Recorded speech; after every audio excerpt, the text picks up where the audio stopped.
للہ رب العالمین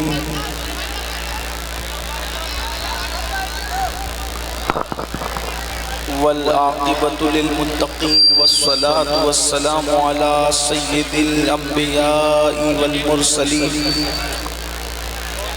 وعلى آلہ واصحابہ الطیبین الطاہرین اما بعد فاعوذ باللہ من الشیطان الرجیم بسم اللہ الرحمن الرحیم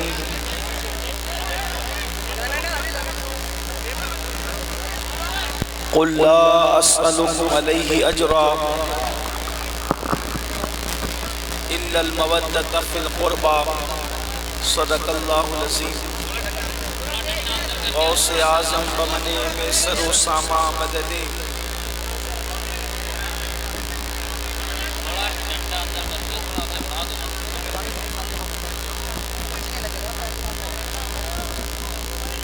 بھائی اب شور کو نہ کریں، اب تو آپ کو جس چیز کی ضرورت تھی غوث اعظم بمنے بے سر و ساما مددے قبلہ دین مددے کعبہ ایمان مددے انتظار کرم دست من عینی را اے خدا جو خدا بینو خدا دا مددے بگرداب بلا افتاد کشتی ضعیفانو شکستہ رات پشتی بحق کے خواجہ عثمان ہارون مدد کن مدد کن مدد کن یا معین الدین چشتی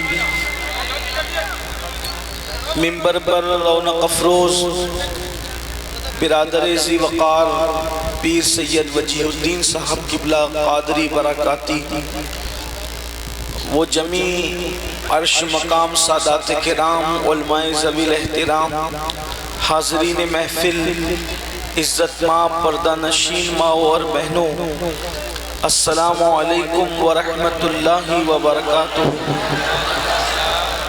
انتہائی احترام و عقیدت کے ساتھ اپنے اور ساری کائنات کے مرکز عقیدت انیس بے کساں چارہ ساز درد مندہ ہم غریبوں کے غم گسار ہم فقیروں کی ثروت شہر یار ارم تاجدار حرم نو بہار شفاعت شب اسرا کے دولہا نوشے بزم جنت دانائے سبل مولائے کل ختم الرسل خسرو خوباں سیاح لامکا وجہ کن فکا در اللہ المکنون سر اللہ المخزون عالم ما کانا وما یکون آبو گل انبیاء جانو دل اسفیاء مطلع ہر سعادت مقبع ہر سیادت خلاصہ کائنات فخر موجودات حضور احمد مجتبہ محمد مصطفیٰ صلی اللہ تعالیٰ علیہ وآلہ وصحبہ وبارک وسلم کی بارگاہ بے کس پناہ میں جس طریقے سے پڑھاؤں بلند آواز سے میرے ساتھ مل کر پڑھیں الصلاۃ والسلام علیکہ یا رسول اللہ الصلاۃ والسلام علیکہ یا نبی اللہ الصلاة والسلام علیکہ یا حبیب اللہ الصلاة والسلام علیکہ یا حبیب اللہ وعلا آلکہ واصحابکہ یا نور اللہ وعلا آلکہ واصحابکہ یا نور اللہ صلی اللہ تعالی علیہ وسلم صلی اللہ تعالی علیہ وسلم کیا بات رضا اس چمنستان کرم کی کیا بات رضا اس چمنستان کرم کی زہرا ہے کلی جس میں حسین اور حسن پھول سبحان اللہ آج کی یہ محفل عظمت شہیدان کربلا اور اصلاح معاشرہ کے حوالے سے انعقاد پذیر ہے اللہ تبارک و تعالی میری اور آپ سب کی حاضری کو اپنی بارگاہ میں قبولیت کا شرف عطا فرمائے اور آیہ کریمہ کے جس حصے کی تلاوت کی گئی ہے اللہ تبارک و تعالی اس کے متعلق مجھے حق کہنے اور آپ تمامی حضرات کو حق سن کر اس پر عمل کرنے اور اسے عام کرنے کی توفیق عطا فرمائے۔ رسول پاک صلی اللہ علیہ وآلہ وسلم کی اہل بیت کے لیے اللہ تبارک و تعالیٰ کا ہمیں حکم ہے کہ ہم ان سے محبت کریں۔ اللہ پاک نے جن جن لوگوں سے محبت کرنے کا حکم دیا ان میں سے ایک رسول پاک صلی اللہ علیہ وآلہ وسلم کی اہل البیت ہیں، حضور کے گھر والے ہیں۔ اللہ پاک ارشاد فرماتا ہے قُلْ لَا أَسْأَلُكُمْ عَلَيْهِ أَجْرًا إِلَّا الْمَوَدَّةَ فِي الْقُرْبَى۔ اے محبوب آپ فرما دیں کہ میں تم سے کچھ اجر اور اجلت اور میں کوئی بدلہ طلب نہیں کرتا، مجھے تم سے کوئی اجر نہیں چاہیے، اجرت نہیں چاہیے، کوئی بدلہ نہیں چاہیے۔ إِلَّا الْمَوَدَّةَ فِي الْقُرْبَى، بس میں اتنا چاہتا ہوں، اتنا چاہیے کہ بس تم میری اہل بیت سے، میرے قرابت داروں سے محبت کرو۔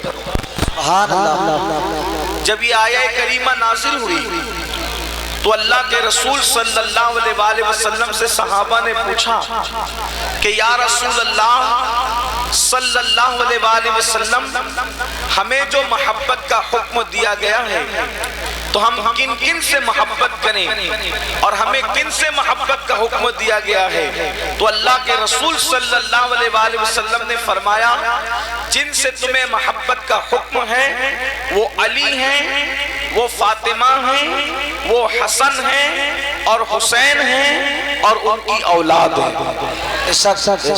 یعنی اللہ رب العزت نے ہمیں محبت کا حکم دیا، اسی لیے صحابہ کرام رضوان اللہ تعالی علیہم اجمعین اہل بیت سے بے پناہ محبت کرتے تھے، بلکہ اکثر میں لوگوں سے کہتا ہوں کہ صحابہ نے اہل بیت سے جتنی محبت کی ہے اتنی محبت کوئی کسی سے کر ہی نہیں سکتا۔ اس محبت کی ایک جھلک دیکھیں، وہ محبت کیسی تھی۔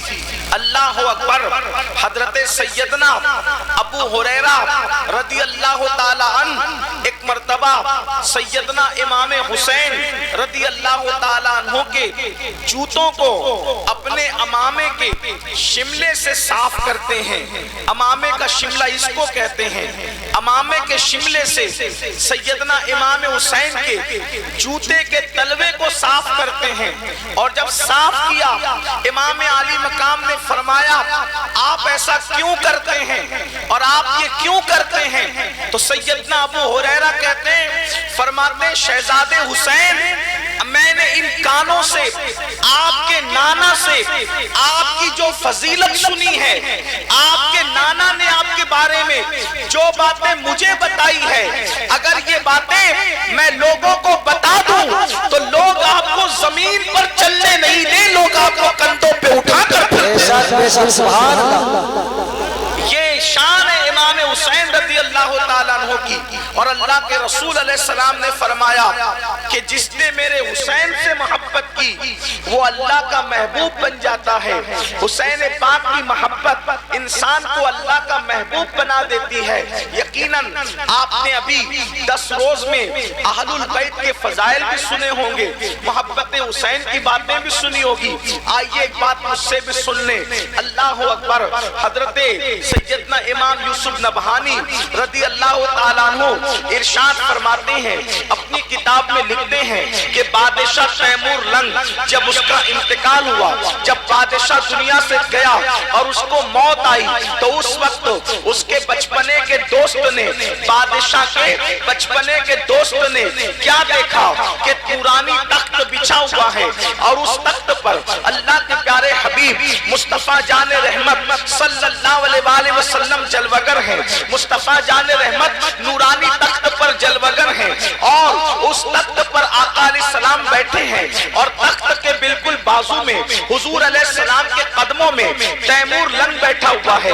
بادشاہ تیمور لنگ، آپ جانتے ہیں اگر آپ نے تاریخ پڑھی ہوگی تو بادشاہ لوگوں کی ہر بات کی ہم تائید نہیں کر سکتے، کیونکہ بادشاہوں کے کچھ کام اچھے بھی ہوتے ہیں، بادشاہوں کے کچھ کام برے بھی ہوتے ہیں۔ اللہ اکبر، تیمور لنگ وہ بادشاہ ہے، اس نے اچھے کام بھی کیے، مسجدیں بھی بنوائی، مدرسے بھی بنوائے، سرائے بھی بنوائے، نہریں بھی کھدوائی، کنویں بھی کھدوائے، لیکن کچھ لوگوں کو اس نے قتل بھی کروایا. تو بادشاہ ہوتا ہے, بادشاہ کے ارکان کی ہم جو ہے وہ تائید نہیں کر سکتے. تیمور لنگ بادشاہ مصطفیٰ جان رحمت کے قدموں میں بیٹھا ہوا ہے. امام یوسف نبہانی اپنی کتاب میں لکھتے ہیں کہ تیمور لنگ کے بچپنے کا دوست اس سے پوچھتا ہے, او دشمن خدا, او اللہ کے دشمن, تجھے یہ مرتبہ کیسے مل گیا کہ تو محمد الرسول اللہ کے قدموں میں بیٹھا ہے؟ آپ کیا سمجھتے ہیں حضور کے قدموں میں بیٹھنے کو؟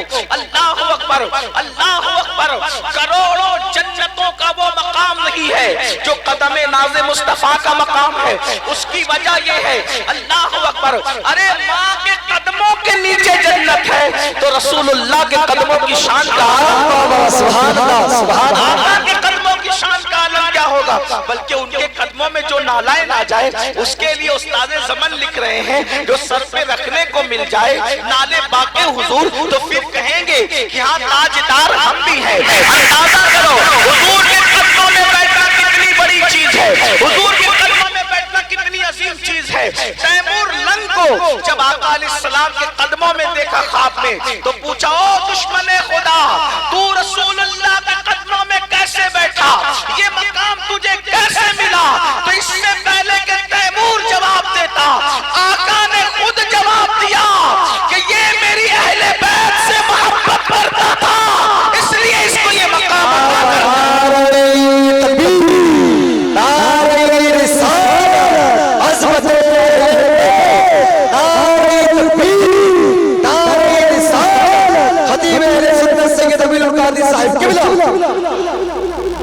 اب اہل بیت میں تو سبھی آتے ہیں, قیامت تک کے سادات اہل بیت میں ہیں.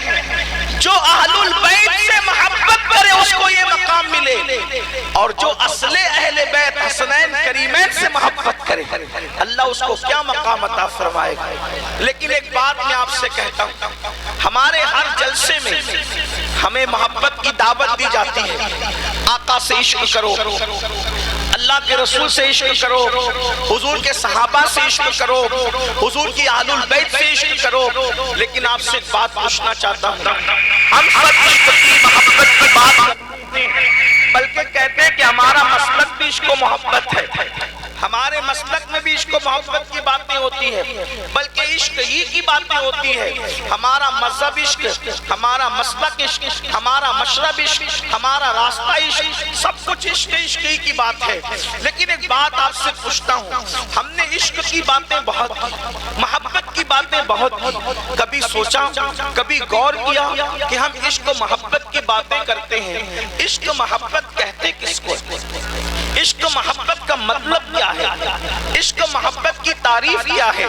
ہم نے بہت باتیں کی, بالکل اسی طرح سے کہ کوئی بندہ پوری زندگی شہد کی فضیلت بیان کرتا رہے, ایک بندہ پوری زندگی شہد کے تذکرے کرتا رہے, شہد پہ کتابیں لکھتا رہے, شہد پہ تقریریں کرتا رہے, لیکن ساری زندگی وہ کبھی شہد کو دیکھے بھی نہیں, ساری زندگی کبھی شہد کو چکھے بھی نہیں. اب آپ بتائیں, اس کا شہد پہ تقریریں کرنا, اس کا شہد پہ کتابیں لکھنا, اس کا شہد کے پر تذکرے کرنا اور بار بار شہد کا نام لینا, کیا اس کی زبان میں مٹھاس لا سکتا ہے؟ کیا اس کی زبان کو میٹھا کر سکتا ہے؟ نہیں کر سکتا. بلا تمثیل میرے بھائیوں اور میری عزیز بہنوں, اللہ اکبر, ہم نے بھی اسی طرح سے رسول اللہ کے عشق کی باتیں کی, حضور سے محبت کی باتیں کی, اہل البیت سے محبت کی باتیں کی, صحابہ سے محبت کی باتیں کی. لیکن ہم نے بتاؤ عشق کیا کب؟ بلکہ بڑی معذرت کے ساتھ ایک بات میں آپ سے کہتا ہوں, اور میری بات دھیان سے سننا, تھوڑی دیر میں زیادہ وقت آپ کا نہیں لوں گا, تھوڑی دیر آپ سے ایک بات کہنا چاہتا ہوں اور آپ کی توجہ چاہتا ہوں, بہنوں کی بھی توجہ چاہتا ہوں اور آپ کی بھی توجہ چاہتا ہوں. اگر آپ صرف بھیڑ اکٹھا کرنے آئے ہیں تو آپ کا کام ہو گیا, بھیڑ اکٹھا ہو گئی ہے, اور اگر آپ اللہ رسول کا ذکر سننے آئے ہیں تو پھر اللہ اس کے رسول کا ذکر سن لیجئے. تھوڑی دیر کسی کی بات سن کر جائیں. آپ نے اتنی دور سے مجھے بلایا, اتنی دور سے پیر صاحب کو بلایا, اتنی دور سے علماء کرام کو بلایا, تھوڑی دیر بات سنیں, خاموش رہ کر سنیں, اللہ آپ کو جزائے خیر عطا فرمائے گا. اب آپ توجہ کریں, ہم عشق و محبت کی باتیں بہت کرتے ہیں, ہم پیار محبت کی باتیں بہت کرتے ہیں, لیکن میرے عزیز بھائیوں مجھے بتاؤ تو صحیح, ہم نے محبت کب کی ہے, ہم نے عشق کب کب کیا ہے؟ اللہ اکبر۔ بلکہ ایک بات اگر آپ کو ایمان لگتی بات کہوں اور سچی بات کہوں، ہم کس سے عشق کی بات کرتے ہیں؟ رسول اللہ سے عشق کی بات کرتے ہیں۔ اور کس کے طریقے پر چلتے ہیں؟ ابو جہل کے طریقے پر چلتے ہیں۔ رسول اللہ سے عشق کی باتیں کرتے ہیں، ابو لہب کے طریقے پر چلتے ہیں۔ رسول اللہ سے عشق کی باتیں کرتے ہیں، حضور کے دشمنوں کے طریقے پر چلتے ہیں۔ اسی طرح پوری دنیا کے اندر سب لوگ ذکر کر رہے امام حسین کا، امام حسین کی محبت کی باتیں ہو رہی ہے، اور طریقہ کس کا زندہ ہو رہا ہے؟ یزید کا طریقہ زندہ ہو رہا ہے۔ آئیے میں آپ کو ایک بات پوچھنا چاہتا ہوں، آئیے اب میری بات پہ توجہ کریں اور غور سے سنیں کہ ہم لاشعوری طور پر، میں جان بوجھ کر کی بات نہیں کر رہا ہوں، لاشعوری طور پر انجانے میں کہیں یزید کے راستے پر تو نہیں جا رہے، یزید کے طریقے پر تو نہیں جا رہے۔ دیکھیے غور سے سننا، امام حسین کی فکر کیا ہے؟ جس سے پیار ہوتا ہے، جس سے عشق ہوتا ہے، جس سے محبت ہوتی ہے، انسان اسی کے طریقے پہ چلتا ہے۔ آسان زبان میں آپ کو سمجھاؤں، اگر آپ کے دل میں کسی کرکٹر کی محبت ہو جائے تو آپ اسی کے انداز میں کپڑے بھی پہنتے ہیں، اسی کے انداز میں چلتے بھی ہیں، اسی کے انداز میں کرکٹ بھی کھیلتے ہیں۔ اسی طرح کسی کو کسی سے محبت ہو جائے تو وہ اس کی نقل کرتا ہے۔ اب آپ سے پوچھتا ہوں، سب کہہ رہے ہیں بوڑھے بچے جوان امام حسین سے محبت ہے، ان کے لیے جان قربان کر دیں گے۔ اب بتاؤ طریقے پر کس کے عمل کر رہے ہو؟ اب میں آپ کے سامنے دو باتیں رکھتا ہوں، اب آپ غور کرنا، اور میں نہیں کہوں گا، آپ بھی نہیں کہیں گے، کوئی کسی کو نہیں کہے گا، صرف اپنے آپ میں ڈوب کر سوچنا تم یزیدیت کی طرف جا رہے ہو یا حسینیت کی طرف جا رہے ہو۔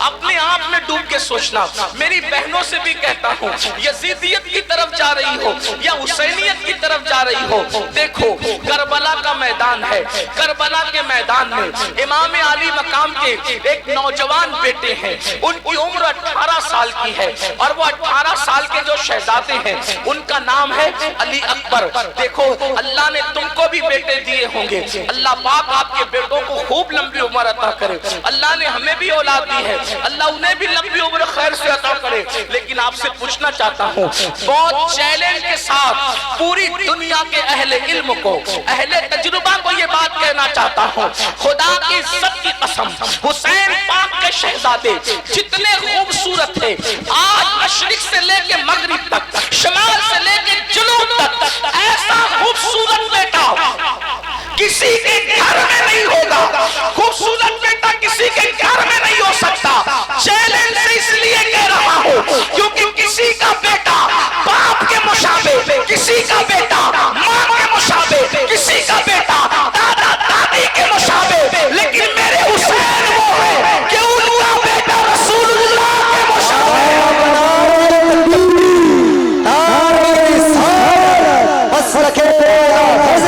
ان کے شہزادہ علی اکبر رسول اللہ کے مشابہ۔ بتاؤ جو چہرہ حضور کی تصویر ہو وہ چہرہ کتنا خوبصورت ہوگا، وہ چہرہ کتنا حسین و جمیل ہوگا۔ لیکن اب آؤ کربلا کے میدان میں ایک طرف علی اکبر جیسا خوبصورت شہزادہ ہے، توجہ کرنا، ایک طرف علی اکبر جیسا خوبصورت شہزادہ ہے، دوسری طرف اللہ کا دین ہے۔ اب ذرا توجہ کرنا، حسینی ہو یا یزیدیت کی طرف جا رہے ہو، توجہ کرو، ماں اور بہنوں کی سب کی توجہ۔ ایک طرف علی اکبر جیسا شہزادہ ہے، ایک طرف اللہ کا دین ہے، غیب سے آواز آتی ہے، حسین کس کو بچاؤ گے اور کس کو قربان کرو گے؟ اگر علی اکبر بچاتے ہو تو دین قربان ہوتا ہے، اور دین بچاتے ہو علی اکبر قربان ہوتے ہیں۔ سوچو امام حسین کا کتنا بڑا امتحان ہے، ایک طرف ہم شفیع پیغمبر ہے، ایک طرف اللہ کا دین ہے۔ حسین فیصلہ کرتے ہیں علی اکبر کو خاک میں ملا دوں گا مگر اللہ کے دین کو خاک میں ملنے نہیں۔ سبحان اللہ، سبحان اللہ۔ جو اتنا خوبصورت بیٹا خاک میں ملا دیا، اللہ کے دین کو خاک میں ملنے نہیں دیا۔ اور آپ کیا کر رہے ہیں؟ ایک طرف پیسہ ہے، علی اکبر جیسا بیٹا نہیں، پیسہ ہے، اور ایک طرف اللہ کا دین ہے۔ ایک طرف پیسہ ہے اور ایک طرف اللہ کا دین ہے۔ بیٹھ جائے بھیا، ایک بار سب درود شریف پڑھیں. اللہم صلی علی سیدنا و مولانا محمد معدن الجود والکرم و آلہ و صحبہ و بارک وسلم. السلام علیکم یا رسول اللہ. ماشاءاللہ آپ لوگ بہت اچھے لوگ ہیں, بہت پیارے لوگ ہیں ماشاءاللہ. بریلی شریف کے پڑوس میں رہتے ہیں, پیلی بھیت شریف کے پڑوس میں رہتے ہیں, اتنے بڑے بڑے بزرگوں کے پڑوس میں رہتے ہو. آپ بھی ہمارے لیے بزرگ ہیں, لیکن تھوڑی سی بات تو سن. ایک بار درود شریف پڑھیں. اللہم صلی علی سیدنا و علی سیدنا سیدنا مولانا محمد والا علی و صحابی بارک وسلم. یہ اس علاقے کے لوگ جلسے میں بہت اچھی تعداد میں آتے ہیں, لیکن پتہ نہیں کیا ہے کہ وہ سنتے کم ہیں. یہ سب ماشاءاللہ بہت اچھے سے سن رہے ہیں. اگر وہ لوگ بھی اور منتظمین بھی اپنا بٹھائے, جو جیسا اس کو ویسی رہنے. دیکھو کوئی کسی کو کچھ مت بولو. یہ امام حسین کی محفل ہے, جو پیار سے سنے گا امام کی نظر اس پر ہوگی, جو نہیں سنے گا وہ جانے امام جانے. آپ کچھ مت بولو, آپ کی توجہ. درود شریف ایک مرتبہ نبی اور آل نبی کی بارگاہ میں پڑھیں. مت بولو بھیا, یہ والنٹیئر جو ہے نا ان کو سمجھا دو. کچھ مت بولو والنٹیئر, بس کچھ. اب مجھے بولنے دو, صبح سے آپ لوگ بول رہے تھے, مجھے بولنے دو. ہاں سب درود شریف پڑھیں بلند آواز. صلی اللہ علیہ یا رسول اللہ. اللہ رب محمد صلی اللہ علیہ وسلم نحن عباد محمد صلی اللہ علیہ وسلم صلاۃ و سلام علیک یا رسول اللہ. دیکھو دو لوگ جب بولتے ہیں نا تو تقریر نہیں ہوتی, مناظرہ ہوتا ہے. اور تقریر جب ہوتی ہے تو ایک آدمی بولتا ہے, سب سنتے ہیں. تو آپ لوگوں نے مجھے مناظرے کے لیے تو بلایا نہیں, مجھے تو تقریر کے لیے بلایا. اور اگر آپ مجھے مناظرے کے لیے بلاتے تو میں آتا نہیں, کیونکہ میں مناظر نہیں ہوں. تو آپ کی توجہ ہے, جو جائیں وہی. دیکھیں سید صاحب آپ بھی کچھ مت بولو, سب لوگ سنو. درود شریف پڑھیں ایک بار. یہ جو نذرانہ آپ دے رہے ہیں, میں اس سے پہلے بھی میں نے بتایا نذرانہ دینے کا طریقہ. اگر نہیں معلوم ہے تو میں بتا دیتا ہوں. میں پہلے بات تو یہ کہ غرور اور گھمنڈ کے طور پہ منع نہیں کرتا نذرانہ دینے سے. جو گھمنڈ کی وجہ سے نذرانہ لینے سے منع کرے, اس پر ایک وقت ایسا آئے گا کہ وہ مانگے گا تو بھی لوگ اس کو نہیں دیں گے.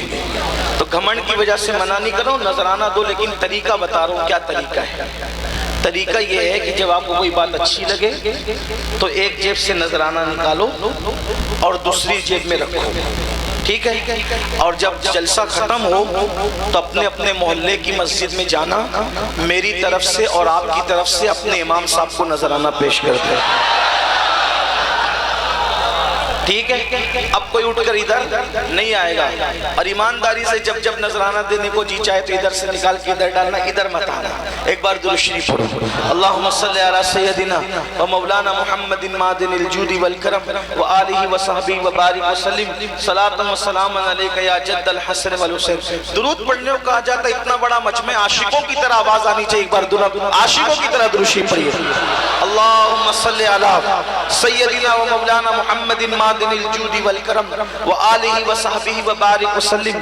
صلاۃ و سلام علیک یا رسول اللہ. تو امام حسین کی فکر کیا ہے, امام حسین کا طریق کیا ہے.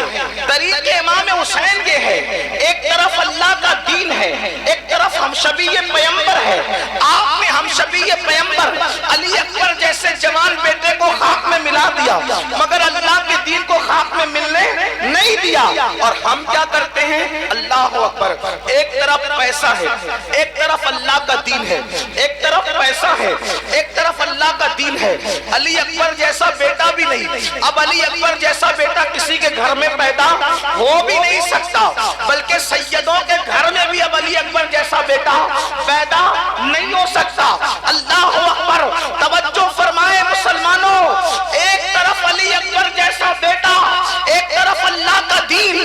اللہ کے دین پر اتنے خوبصورت بیٹے کو قربان کر دیا, لیکن ہماری فکر کیا ہے, ایک طرف پیسہ ہے, ایک طرف اللہ کا دین ہے. ہم پھر غیب سے آواز آتی ہے، بندے کس کو چنتا ہے؟ پیسے کو چنتا ہے یا اللہ کے دین کو چنتا ہے؟ اپنے آپ میں ڈوب کے سوچو، اپنے ضمیر کی عدالت میں کھڑے ہو کر خود فیصلہ کرو، اپنے من میں ڈوب کر باجا سراغ زندگی، تو اگر میرا نہیں بنتا نہ بن، اپنا تو بن۔ مجھے بتاؤ، جب اللہ کے دین اور پیسے کے درمیان ٹکراؤ ہوتا ہے تو ہم اہمیت کس کو دیتے ہیں؟ اللہ کے دین کو اہمیت دیتے ہیں یا چند سکوں کو اہمیت دیتے ہیں؟ اگر آپ کہیں گے کہ دین کو اہمیت دیتے ہیں تو میں آپ کو سلام کرنے کے لیے تیار ہوں، لیکن بڑی معذرت کے ساتھ آپ سب سے جھوٹ بول سکتے ہو، اپنے ضمیر سے جھوٹ نہیں بول سکتے۔ بتاؤ، آج دین کو کچلتے ہو کہ نہیں پیسے کے لیے؟ اسی پیسے کے لیے جھوٹ بولتے ہو۔ دین کچلا کہ نہیں کچلا؟ اسی پیسے کے لیے سود کے دھندے کرتے ہو۔ دین کچلا کہ نہیں کچلا؟ اسی پیسے کے لیے کسی کا قتل کرتے ہو۔ اسی پیسے کے لیے چوریاں کرتے ہو۔ اسی پیسے کے لیے شراب کے دھندے کرتے ہو۔ اسی پیسے کے لیے مسلم محلے میں نشہ بیچتے ہو۔ بتاؤ، جو قوم پیسے کے لیے اپنا دین کچل دے، اس کا تعلق امام حسین سے ہے یا اس کا تعلق یزید سے؟ کچھ نہ بولو، کچھ سوچو۔ اگر دین پہ قربانی دے رہے، دین پر قربانی دے رہے ہو، دین پہ سب کچھ قربان کر رہے ہو، تو قیامت کے دن امام حسین کے ساتھ اٹھنا نصیب ہوگا۔ اور اگر دین قربان کر رہے ہو، 200-250 روپے کی چپل بیچنے کے لیے مسلمان آج کا اللہ کی جھوٹی قسم کھاتا ہے۔ یہ حالات ہیں۔ اللہ کی جھوٹی قسم کھانے والوں، علامہ ابن حجر مکی اپنی کتاب میں لکھتے ہیں، اللہ ارشاد فرماتا ہے کہ جو میری جھوٹی قسم کھاتا ہے میں اس کی 7 نسلوں پر لعنت کرتا ہوں، اس کی 7 پشتوں پہ لعنت کرتا ہوں۔ آپ سے پوچھتا ہوں، کام یزید سے اور نام امام حسین کی غلامی کا؟ حسینیت کا نام کیا رکھا؟ کڑے پہننے کا نام حسینیت، ناڑے پہننے کا نام حسینیت، کلر کے کپڑے پہننے کا نام حسینیت؟ ارے کلر سے حسینیت کا تعلق نہیں ہے، حسینیت کا تعلق تو دل سے ہے۔ بتاؤ، ہم نے کون سی حسینیت کو زندہ کیا؟ کیا آج مسلمان سود کے دھندے نہیں کرتا؟ کس مسلمان کو نہیں پتا ہے کہ سود حرام ہے؟ اگر کوئی کہے کہ مجھے نہیں پتا ہے تو میں اس سے ایک سادی سی بات پوچھتا ہوں، اگر تم کو نہیں پتا ہے کہ سود حرام ہے تو پھر سود کا دھندا چھپ چھپ کے کیوں کرتے ہو؟ جب حرام نہیں سمجھتے تو چھپ چھپ کے کیوں کرتے ہو؟ چھپ چھپ کے کرنا بتا رہا ہے کہ تم بھی اس کو غلط سمجھتے ہو۔ اے میری قوم کے جوانوں، روٹی تو کتوں کو بھی مل جاتی ہے، دانا تو پرندوں کو بھی مل جاتا ہے، اور پیسے اور دولت تو لوگ بندر نچوا کر بھی، بندر کو نچا کر بھی کماتے ہیں اور خود ناچ کر بھی کماتے ہیں۔ ایک بات بتاؤں، آپ کی مسجد کا امام اتنا مالدار نہیں ہے، آپ کے علاقے کا خطیب اتنا مالدار نہیں ہے جتنا ہندوستان کے نچنیے یہ بمبئی میں بیٹھے ہوئے خان صاحب لوگ مالدار ہے، ناچ ناچ کر کے مالدار بنے۔ یہاں تو یہ علماء نے جتنے پیسے کبھی دیکھے نہیں ہوں گے اس سے زیادہ جو ہے وہ کہیں پر رکھ کر کے بھول چکے ہیں، وہ ناچ کر پیسے کماتے ہیں۔ مگر یاد رکھنا، پیسہ ہی سب کچھ نہیں ہے۔ اللہ اکبر، نمرود کے پاس دولت تھی، قارون کے پاس دولت تھی، فرعون کے پاس دولت تھی، لیکن موسیٰ کے پاس اللہ کی رضا تھی، ابراہیم کے پاس اللہ کی رضا تھی، اللہ کے نبیوں کے پاس اللہ کی رضا تھی۔ دیکھو، ان کی قبروں کا نشان بھی موجود نہیں ہے جو دولت مند کہلاتے تھے، مگر جنہوں نے اللہ کی رضا کے لیے، اللہ کے دین کے لیے قربانیاں دی، آج بھی ان کے نام زندہ ہیں، ان کے مزارات آج جو ہے وہ آباد ہیں، لوگ ان کی بارگاہ میں خراج عقیدت پیش کرتے ہیں۔ بتاؤ، یزید کے پاس کتنی دولت تھی، کتنا بڑا حکمراں تھا، لیکن ہے کوئی یزید کا نام لینے والا؟ ہے کوئی یزید کے نام پہ جلسہ کرنے والا؟ لوگ کہتے ہیں کہ امام حسین کا کسی نے ساتھ نہیں دیا، کسی نے ساتھ نہیں دیا، کسی نے ساتھ نہیں دیا۔ میں نے کہا، ساتھ دینے کی بات نہیں ہے، ساتھ دینے کی بات نہیں ہے، میرے حسین کی غیرت یہ تھی کہ حسین نے کسی کا ساتھ نہیں لیا۔ واللہ اگر حسین ایک آواز لگا دیتے تو کربلا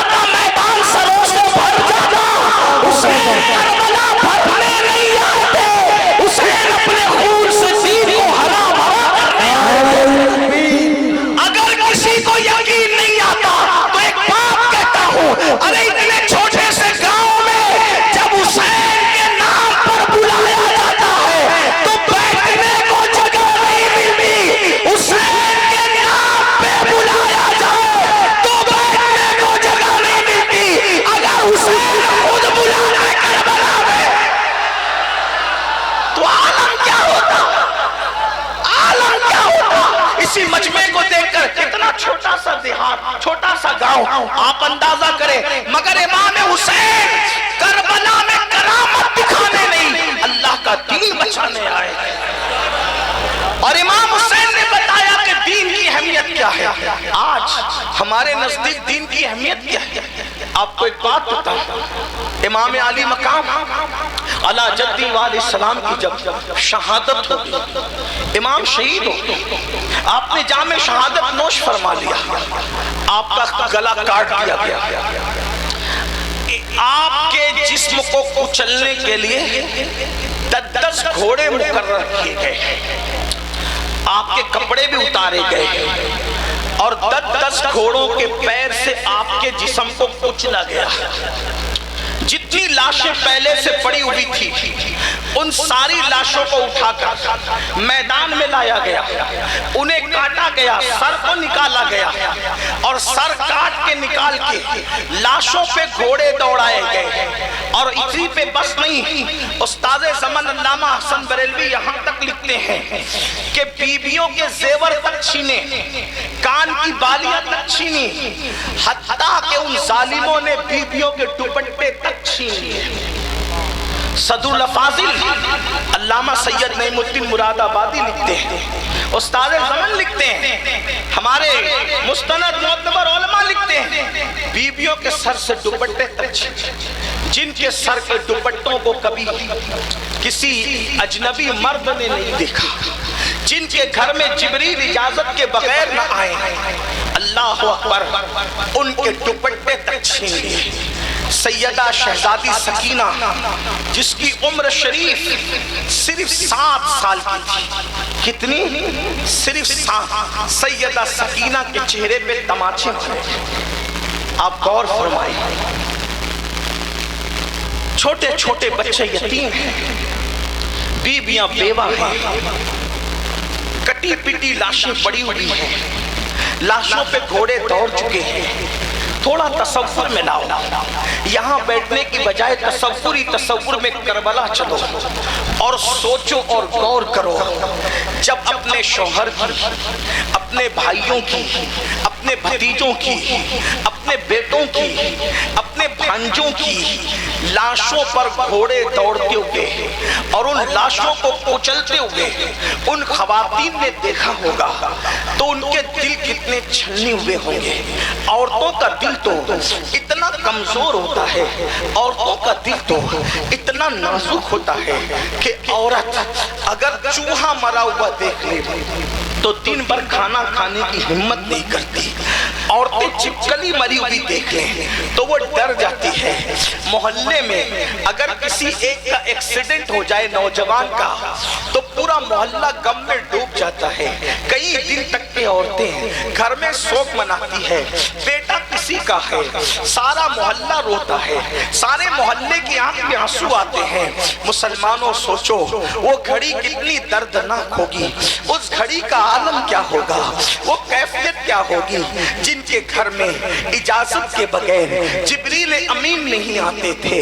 آج ان کا کوئی گھر ہی نہیں، خیمے بھی جلا دیے گئے، علی اصغر کا خیمہ بھی لوٹ لیا گیا، ان کا جھولا بھی لوٹ لیا گیا، سکینہ کی بالیاں بھی چھین لی گئی، بیویوں کے زیور بھی اتار لیے گئے، دوپٹے تک چھین لیے گئے اور کٹی پٹی لاشیں ہیں، وہ ساری رسول اللہ کی شہزادیاں، رسول اللہ کی بہویں، رسول اللہ کی نواسیاں، رسول اللہ صلی اللہ علیہ وسلم کی پوتیاں آنسو بہا رہی ہیں، رو رہی ہیں۔ اللہ اکبر، اسی وقت عصر کا ٹائم شروع ہوتا ہے اور ٹائم شروع ہونے کے بعد عصر کا ٹائم آگے بڑھتا ہے۔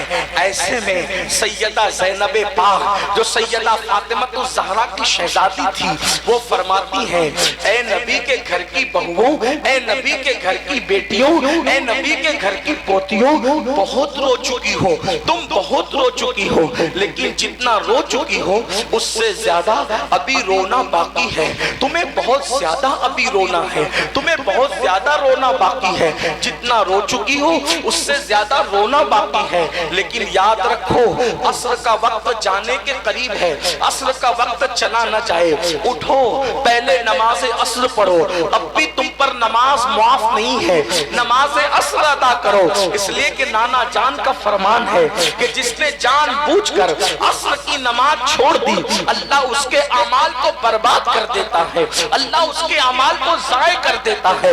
مسلمانوں، کربلا کی تاریخ گواہ ہے، ان خواتین نے اسی کٹی پٹی لاشوں کے ماحول میں، اسی سہاگ اجڑتے ہوئے ماحول میں، اسی گوتیوں کو سونی ہوتے ہوئے ماحول میں سارے غموں کو بھلا کر کے نماز عصر ادا کی۔ اس وقت بھی انہوں نے نماز ترک نہیں کی۔ اب آپ سے پوچھتا ہوں، 72 لاشیں کٹے پٹے پڑے ہوئے ہیں، 6 مہینے کا ننھا سا بچہ بھی شہید ہو گیا ہے، پھر بھی انہوں نے نماز نہیں چھوڑی۔ اور ہم لوگ عاشورہ کے دن بھی نماز چھوڑتے ہیں، ہم لوگ عاشورہ کی فجر میں بھی سوتے ہوئے پڑے رہتے ہیں، ہم تو شادیوں میں بھی نماز چھوڑتے ہیں۔ انہوں نے شہادت کے ماحول میں بھی نماز کو ترک نہیں کیا، اور ہم شادیوں کے ماحول میں بھی نماز چھوڑ دیں۔ جب نماز کے لیے کہا جاتا ہے، لوگ کتنی آسانی سے کہہ دیتے ہیں، مولانا میں پاک نہیں ہوں اس لیے نماز نہیں پڑھتا، مولانا مجھے ٹائم نہیں ملتا اس لیے میں نماز نہیں پڑھتا۔ اب پوچھنا چاہتا ہوں، امام حسین تو سجدے میں سر کٹائیں، امام حسین کے گھر کی خواتین 72 کٹی پٹی لاشوں کے ماحول میں نماز پڑھے اور ہم لوگ نماز چھوڑے، تو بتاؤ یزید کے ساتھ کھڑے ہو یا امام حسین کے ساتھ کھڑے ہو؟ سچ بولنا، غور کرنا، جنتی جوانوں کے سردار کے ساتھ کھڑے ہو یا اس پلید اور لعین یزید کے ساتھ کھڑے ہو، اس جہنم کے کتے کے ساتھ کھڑے ہو؟ مسلمانوں کہاں ہو تم؟ مسلمانوں کہاں ہو تم؟ یاد رکھنا، اگر آج سچے حسینی نہ بنے تو قیامت کے دن یزید کے ساتھ اٹھنے کے لیے تیار ہو جاؤ۔ بڑی معذرت کے ساتھ چند گرم شربت اور چند بیگے کھچڑے کی ہمیں حسینیت پر نہیں لا سکتی جب تک کہ ہم کردار کے اعتبار سے دیندار نہ بن جائے، شریعت کے پابند نہ بن جائے۔ مجھے بتاؤ، اللہ اکبر، چہرے سے داڑیاں مڈا کر گٹروں میں پھینکواتے ہو، یہی حسینیت ہے؟ اللہ اکبر، یزید دین پامال کر رہا تھا، حسین پاک تو دین بچانے گئے تھے، اور ہمارے پاس دین کہاں محفوظ ہے؟ آج ہر بندہ نعرہ لگاتا ہے دین بچاؤ، دین بچاؤ، اور اسلام کا پرچم پوری دنیا میں لہرا دیں گے۔ آپ سے کہتا ہوں، دنیا میں پرچم لہرانے کی نہ اپنی اوقات ہے نہ اپنی حیثیت ہے۔ ہر آدمی اپنے گھر کا بادشاہ ہے، ہر آدمی اپنے گھر کا بادشاہ ہے۔ مسلمانوں، تم اپنے گھر کے بادشاہ ہو، اپنے گھر ہی میں دین کا پرچم لہرا دو، پوری دنیا میں دین کا پرچم خود بخود لہر جائے گا۔ اپنے گھر میں دین نافذ کرو۔ صحیح بولنا، ایمان والو، اپنے دلوں پر ہاتھ رکھ کر کے سوچو، کیا اپنے گھر میں دین محفوظ ہے؟ بتاؤ، کیا اپنے گھر میں دین محفوظ ہے؟ ہمارے بچوں کو ہم صبح 5 بجے، صبح 6 بجے اسکول جانے کے لیے تو اٹھاتے ہیں، کیا ہم اپنے بچوں کو فجر کی نماز کے لیے بھی اٹھاتے ہیں؟ مجھے بتاؤ، ہمارے گھر میں دین محفوظ ہے؟ ہماری بچیاں آدھی آستین کے کپڑے پہنتی ہے اور کوچنگ میں جاتی ہے اور اسکول میں جاتی ہے، گھٹنے کے اوپر چٹیاں پہن کر ہماری بچیاں اسکولوں میں جاتی ہے، بے پردہ ہماری بچیاں کالجز میں جاتی ہے۔ بتاؤ، اپنے گھر میں دین محفوظ ہے؟ ہمارے گھر میں ہماری بیویاں، ہماری بیٹیاں، ہماری بہنیں، ہم خود جو ہے ایک ساتھ سینا کا سیریل لگا کر کے پوری فیملی کے ساتھ دیکھ رہے ہوتے ہیں۔ ہمارے گھر میں دین محفوظ ہے؟ ہماری فریجوں کے اندر شراب پڑی ہوئی ہے، ہمارے گھر میں دین محفوظ ہے؟ جو قوم اپنے دین کو اپنے گھر میں محفوظ نہ کر سکے، وہ قوم اسلام کا پرچم دنیا پہ کیا لہرائے گی؟ یاد رکھنا، جو اپنے گھر میں دین قائم نہ کر سکے، وہ دنیا میں کبھی دین قائم نہیں کر سکتا، وہ دین بچانے کے لیے کبھی آگے نہیں بڑھ سکتا۔ کھوکھلے نعرے، نقلی میمورنڈم اور احتجاجی دھرنے کبھی دین کا بھلا نہیں کر سکتے جب تک کہ ہم خود دین پر عمل نہ کریں۔ ایک بات آپ کو بتاؤں، امام حسین نے دین بچایا، لیکن امام حسین کی پرسنل لائف اٹھا کر کے دیکھو، ان کی زندگی، نجی زندگی پڑھ کے دیکھو، جو دین بچانے نکلا تھا اس کا دین پر عمل کتنا تھا۔ آج ہم امام حسین کی بات کرتے ہیں۔ حسین وفا کی آخری منزل کا نام ہے، حسین وفا کی آخری منزل کا نام ہے، حسین مجسم عشق کا نام ہے، حسین دین کے تحفظ کا نام ہے، حسین دین کی بقا کا نام ہے، حسین وعدوں کے تحفظ کا نام ہے، حسین رشتوں کی عہد وفا کی تجدید کا نام ہے، حسین سب لٹا کر کے دین بچانے والے کا نام ہے۔ اللہ اکبر۔ ہم امام حسین کی بات کرتے ہیں اور ماں باپ کی حق تلفی کرتے ہیں۔ وہاں تو سب وفا ہی وفا ہے، ماں باپ سے بے وفائی کر کے کوئی حسینی کیسے بن سکتا ہے؟ آپ کہیں گے حسینیت میں ماں باپ کا کیا تعلق؟ سنو کیا تعلق۔ کسی نے امام حسین سے پوچھا، حسین تم نے کبھی اپنی امی کے ساتھ ایک برتن میں بیٹھ کے کھانا نہیں کھایا؟ توجہ غور کرنا، یہ ادب کا تصور ماں کا دنیا کا کوئی بڑے سے بڑا مفکر سوچ نہیں سکتا جو امام حسین نے کر دکھایا۔ اگر آپ کی توجہ ہے تو سنیں، امام علی مقام سے پوچھا، حسین تم کہتے ہو کہ ایک برتن میں کبھی تم نے اپنی ماں کے ساتھ کھانا نہیں کھایا، تمہاری امی تو بہت نیک تھی، تمہاری امی تو بہت نیک تھی، نیکوں کے ساتھ ایک دسترخوان پر بیٹھ کر کھانا کھانے سے مغفرت کی بشارت ہے، تمہاری امی تو بہت نیک تھی۔ جب کوئی کہتا ہے نا تمہاری امی تو بہت نیک تھی امام حسین کو، تو مجھے یہ لگتا ہے کہ مجھے تھوڑی وضاحت کرنی چاہیے۔ وضاحت کرنی چاہیے کا مطلب یہ ہے کہ کوئی یہ نہ سمجھے کہ رابعہ بصری کی طرح نیک تھی۔ ہزاروں رابعہ بصری کا تقوی سمٹ آتا ہے تو فاطمہ الزہرا کے پلوں کا نچوڑ بنتا ہے۔ سبحان اللہ، سبحان اللہ۔ آپ یہ نہ سمجھے کہ رابعہ بصری کی طرح نیک تھی، آپ یہ نہ سمجھے کہ نفیسہ مصری کی طرح نیک تھی، آپ یہ نہ سمجھے اللہ اکبر کے کسی خاتون کو آپ لائیں تصور میں کہ اس کی طرح نیک تھی، بلکہ بات آگے بڑھ کے کہہ دوں حضرت مریم کا تقوی اپنی جگہ ہے، لیکن فاطمہ الزہرا کے تقوی کی مثال کسی کے پاس نہیں ہے۔ اس لیے کہ آقا نے ارشاد فرمایا کہ میری شہزادی فاطمہ نے اپنی عصمت کی ایسی حفاظت کی کہ اللہ نے فاطمہ کے تقوی کی برکت سے اولاد فاطمہ پر جہنم کی آگ کو حرام فرمایا۔ سبحان اللہ، سبحان اللہ۔ ایک ماں کا تقوی پوری اولاد کو جنتی بنا دیا۔ غور تو فرمائیں، ایک ماں کا تقوی پوری اولاد کو، اسی لیے اعلیٰ حضرت امام احمد رضا خان مودودی سے بریلوی فتاوی رضویہ میں لکھتے ہیں کہ جو عند اللہ سادات ہیں، علماء کی توجہ، عند اللہ کی تشریح نہیں کروں گا عوام کے سامنے، یہ صرف علماء کی بات ہے، جو عند اللہ سادات ہیں وہ کچھ بھی کریں، عند اللہ جو ہے، پہلی بات تو جو عند اللہ ہے وہ کچھ بھی نہیں کرتے کیونکہ وہ عند اللہ ہے۔ ہاں یہ بات خیال رکھنا، لیکن بہرحال امام احمد رضا تو پھر امام ہے، امام تو پھر امام ہے۔ وہ کہتے ہیں جو عند اللہ سادات ہیں اللہ نے ان پر جہنم کی آگ کو حرام کر دیا ہے، وہ جہنم میں کبھی جائیں گے ہی نہیں، ان کا ٹھکانہ جنت ہے، ان کا ٹھکانہ جنت ہے، وہ جنتی میں جانے والے عند اللہ جو سادات ہیں۔ اللہ اکبر۔ تو سیدہ فاطمہ کتنی نیک کہ جس کی نیکی نے پوری نسل کو جنتی بنا دیا، ان کی پوری نسل، جس کا تقوی پوری نسل کو کفایت کرے اسے سیدہ فاطمہ الزہرا کہتے ہیں۔ کتنی نیک تھی، کتنی نیک۔ آئیے اعلیٰ حضرت کی بات آئی تو آگے عرض کروں، اتنی نیک تھی کسی عورت کی سیرت میں میں نے کم از کم نہیں پڑھا طالب علم ہونے کی حیثیت سے، اتنی نیک تھی کہ جس کے سر کے دوپٹے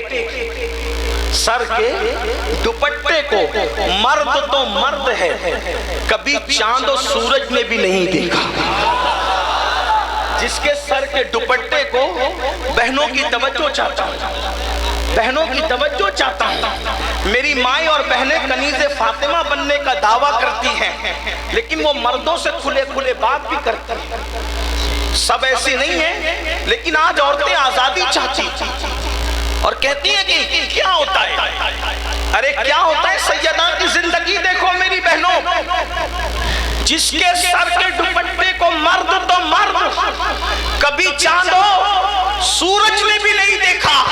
اور یہ کون کہہ رہا ہے؟ بلا تحقیق جس نے پوری زندگی کبھی بات نہیں کی وہ مجدد اعظم 14ویں صدی کہہ رہا ہے.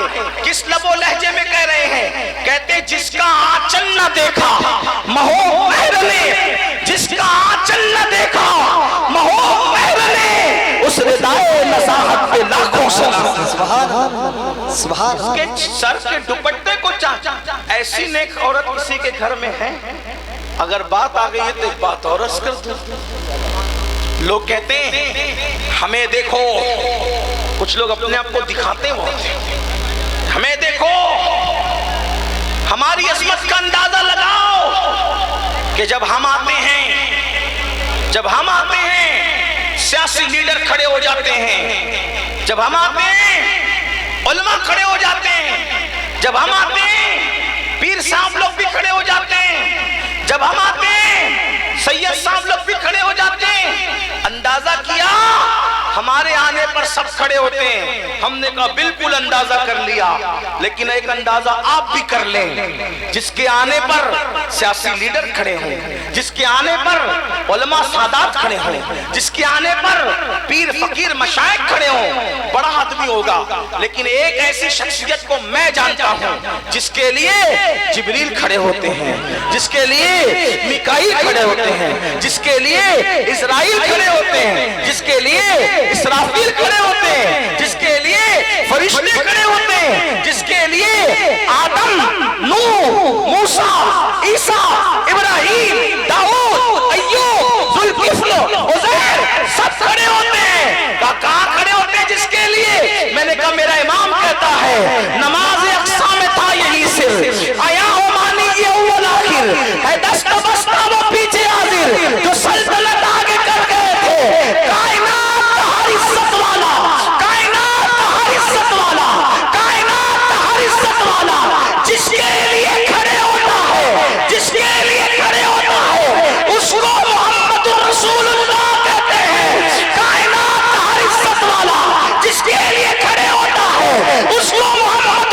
رسول اللہ کہتے ہیں. اور ان کی شان کیا ہے؟ خدا کے بعد سب سے بزرگ وہی ہے، خدا کے بعد سب سے عزت والے وہی ہے. میرے امام کہتے ہیں سارے اچھوں میں اچھا سمجھیے جسے ہے اس اچھے سے اچھا ہمارا نبی. سارے اونچوں میں اونچا سمجھیے جسے ہے اس اونچے میں اونچا ہمارا نبی. جس نے ٹکڑے کیے ہیں کمر میں وہ ہے نور وحدت کا ٹکڑا ہمارا نبی، نور وحدت کا ٹکڑا ہمارا نبی. خلق سے اولیاء، اولیاء سے رسول اور رسولوں سے اعلیٰ ہمارا نبی. کون دیتا ہے؟ دینے کو منہ چاہیے، دینے والا ہے سچا ہمارا نبی. جس کے لیے سب کھڑے ہوتے ہیں، کائنات کی عزت جس کے لیے کھڑے ہو وہ عزت والا میرا تمہارا رسول ہے. لیکن ہم نے دیکھا وہ رسول بھی کسی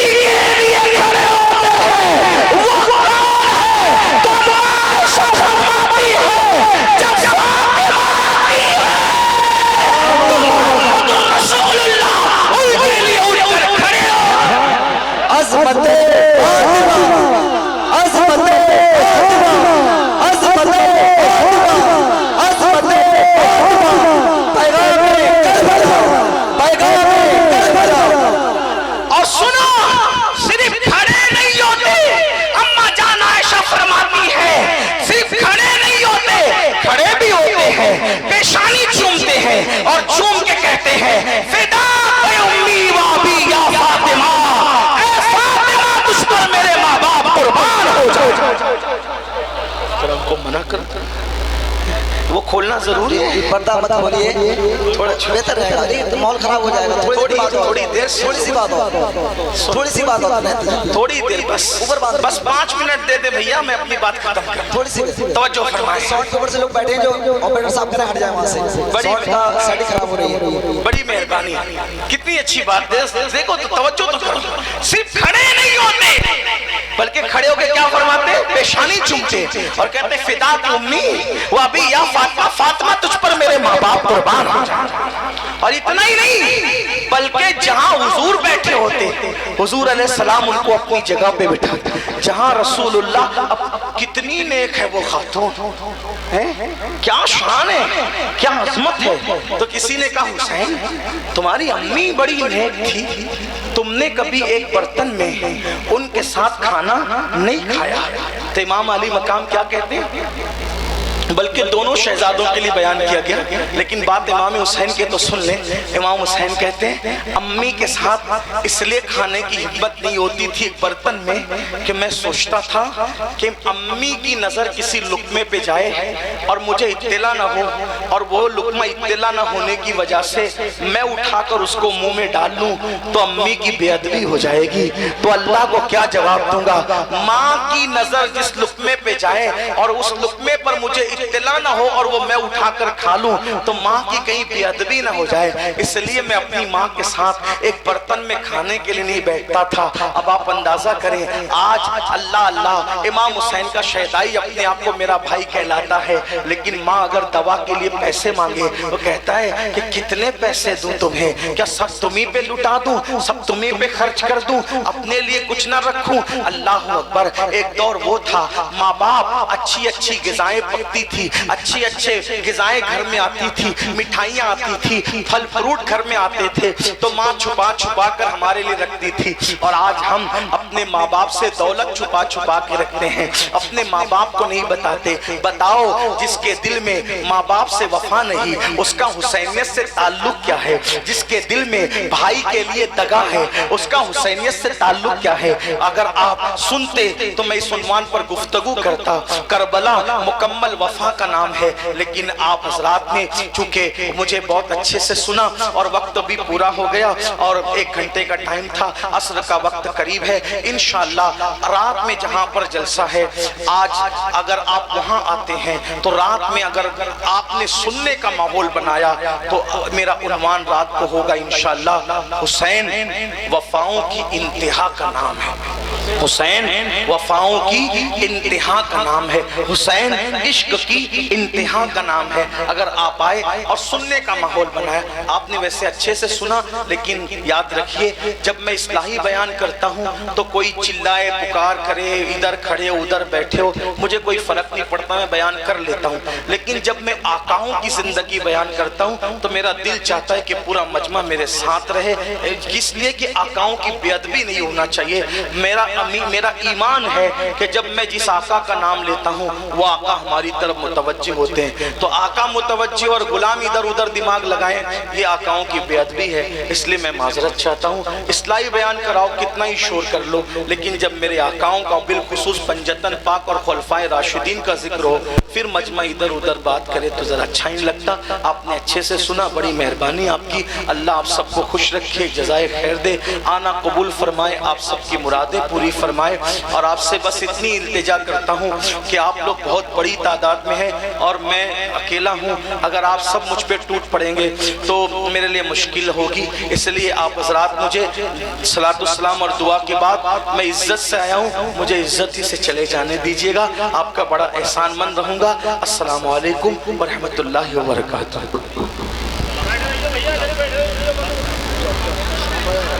سلام پڑھ لو۔ اے شہنشاہ مدینہ الصلاۃ والسلام، اے شہنشاہ مدینہ الصلاۃ والسلام، زینت العرش اللہ الصلاۃ والسلام، روشنی میں آمنہ میں چلتی کا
تو سلام زینت عرش مولا سلام تو سلام میرے حسین تجھے سلام میرے حسین تجھے سلام السلام یا حسین السلام یا حسین السلام یا حسین جس کو دھوکے سے کوفہ بلایا گیا جس کو بیٹھے بٹھائے ستایا گیا جس کو بیٹھے بٹھائے ستایا گیا جس کے بچوں کا ستایا گیا جس کے بچوں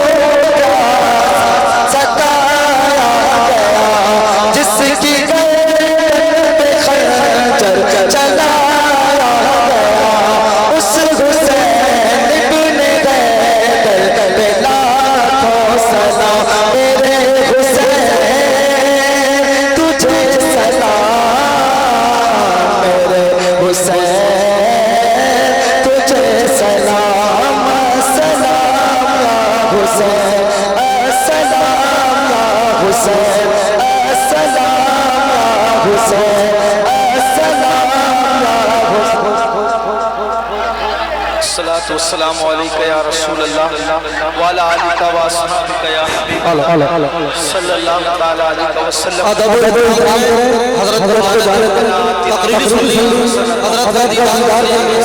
وقنا عذاب النار وإنا نسألك العفو والعافية والمعافاة الدائمة في الدين والدنيا والآخرة اللهم أحسن عاقبتنا في الأمور كلها وأجرنا من خزي الدنيا وعذاب الآخرة إن الله وملائكته يصلون على النبي يا أيها الذين آمنوا صلوا عليه وسلموا تسليما اللهم صل على سيدنا مولانا محمد وعلى آله وأصحابه وبارك وسلم صلاة وسلاما عليك يا جد الحسن والحسين سبحان ربك